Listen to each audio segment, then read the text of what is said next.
წინა წელს საქართველოში გარდაიცვალა 5716 ადამიანის სიმსივნით. თუ რის გამო არის ასეთი მაღალი სექშუალური სიმსივნებისა, ამის ერთ-ერთი მიზეზი შეიძლება იყოს სწორედ ამ ვიდეოში ნაჩვენები ფაქტიც. იმის გამო, რომ ხილი გაიყიდოს უფრო ადვილად, სწორედ ამიტომ ამატებენ ხოლმე ზედ აი ამ ორგანულ ნივთიერებებს, რომლებიც ჩვენი სხეულისთვის უკიდურესად ტოქსიკურია.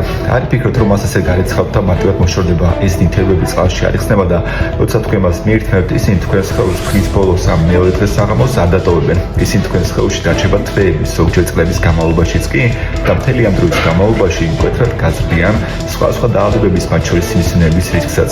ასე რომ თხიად იყავით და მოერიდეთ მსგავს პროდუქტებს. არის რას მოვესარი? ეს არის ტექნოლოგია. ხეზე ვერ ასრებ დამწიფებას, ბაზარს რაოდენობა სჭირდება, რაოდენობა და კაცმა მკვახე დაკრიფა. და როგორ ამწიფებს? ალაქელებ მეტი არ უნდათ.